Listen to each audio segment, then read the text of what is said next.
Here we go, Steve. We've got a couple coaches. The coaching staff is just about set here. Of course, an offensive line coach was just recently named from UCLA, but we're going to focus on the defensive hires that just came in over the last few days at the end of last week. Tim Walton, Perry Eliano, coming in both from the NFL and from the University of Cincinnati. Yeah, a couple new coaches for Ohio State as Ryan Day tries to make over the defense. It appears, as things stand today, the only holdover will be Larry Johnson, the defensive line coach. There was some sentiment that Larry Johnson might retire and that Al Washington would take over as moved from linebackers to the defensive line, but that did not happen.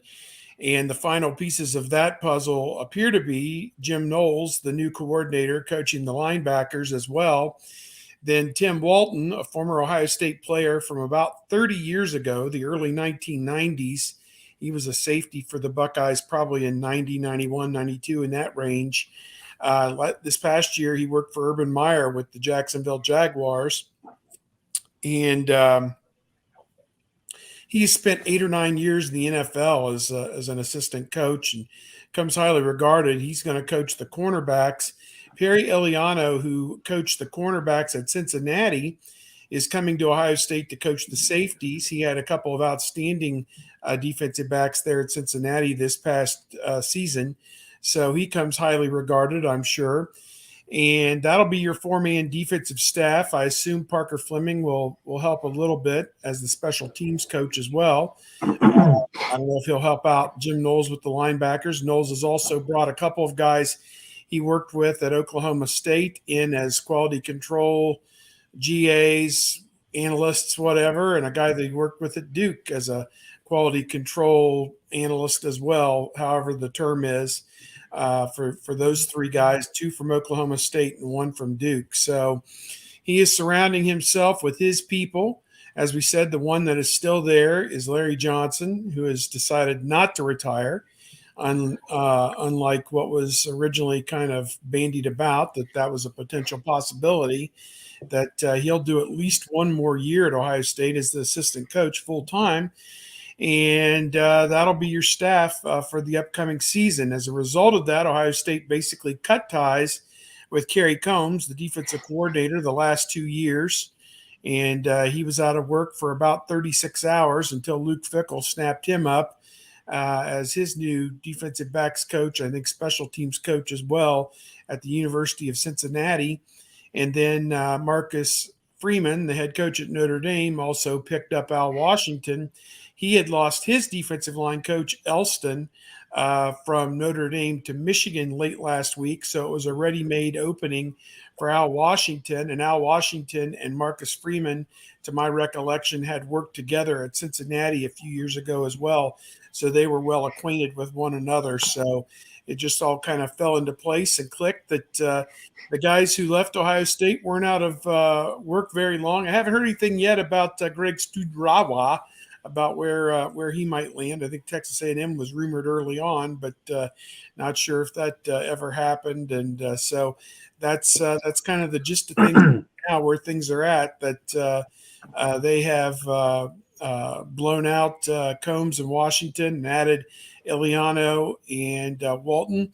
And the column I wrote, I think on Friday of last week after all this, was that Ryan Day saw that he's got the offense, he's got the quarterback, he's got the wide receiver, the makings of a pretty good offensive line, he's got the running back to win the national championship. He is revamping the defense, and he has pushed all of his chips into the middle of the table, knowing the window to win the national championship. The next one at Ohio State is in 2022. So he is all in on that idea. Yeah, and the defense doesn't need to win it for them. It just needs not to lose it for them, and that's something that they've not been able to do. And off the top of my head, this is the first time I can remember basically a coach-for-coach trade where Ohio State acquires Perry Eliano for Kerry Combs and cash considerations, I guess, as they switch schools. And a graduate assistant to be named later. Yeah, a coffee getter. But it's interesting to me that Eliano will coach safeties when he did such a great job coaching corners at Cincinnati. Tim Walton has been a name forever. Like, he's been coaching basically since his playing days were over, and really got into coaching pretty early on, and was a name almost 20 years ago as a guy that could possibly show up somewhere at Ohio State, and has always kind of been on the radar, but then went to the NFL and did his thing there, and has had a couple of coordinator jobs both in college and the NFL, and now coming back to Ohio State at his alma mater. I'm always interested to see how these guys recruit after they've spent so much time in the NFL, because it's the last time Tim Walton was in college, it was nothing like it is now in terms of recruiting and everything and dealing with players.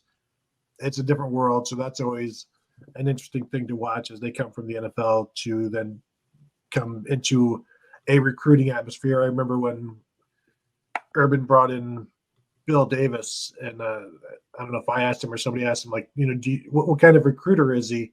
And Urban's like, you don't really know, but he's going to have to recruit. It's like, well, that sounds kind of dangerous, and it was, and we all know how those days worked out. Not great at recruiting, not great at coaching, but these two guys, I think, will help the secondary. Obviously, they've had health issues the last couple of years, and now they've got more bodies than they've probably ever had. So they're in a position to do stuff.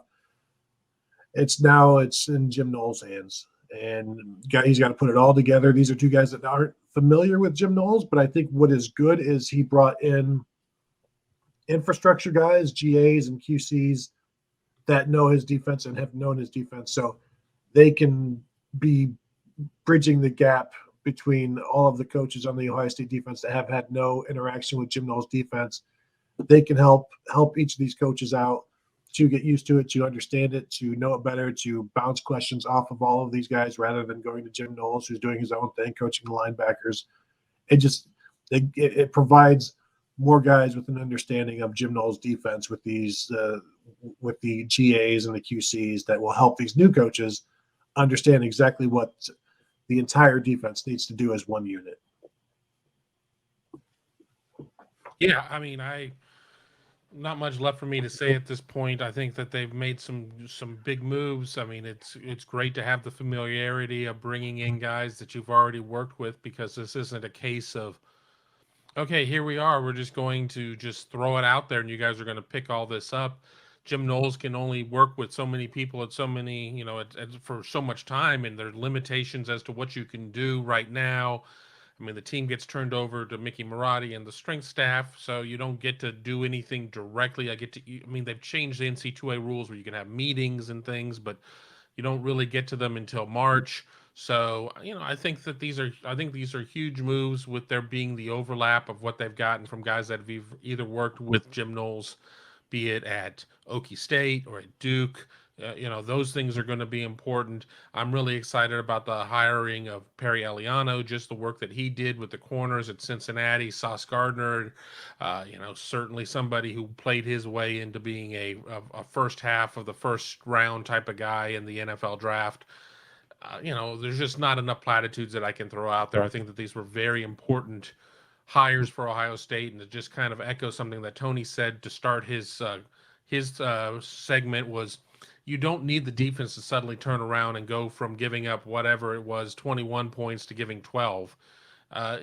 Be 4 points better, be 5 points better, take a little bit of the pressure off the defense, and big things will follow. Is that a concession?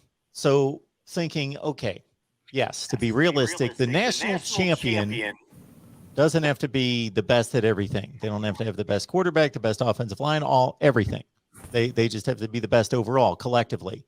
Okay, Ohio State, I believed, to have the best offense in the country this past season.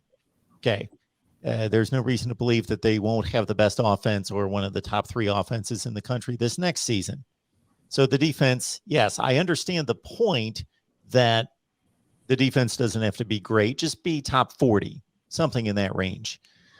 But is that a bit of a concession? And is that concession, I hear you guys make that statement, is that just logical thinking, which I totally get it, or is that a vibe that's kind of being given off by Ryan Day and the program that the defense is always going to be kind of second best?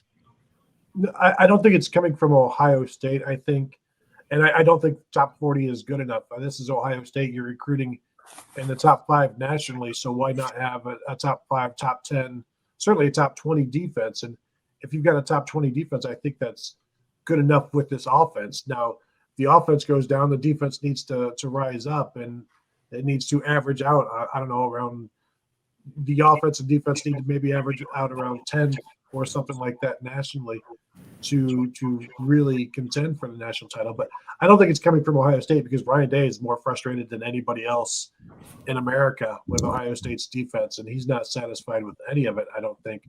I think when we talk about it, it's just seeing what's on the team right now and seeing how things have gone.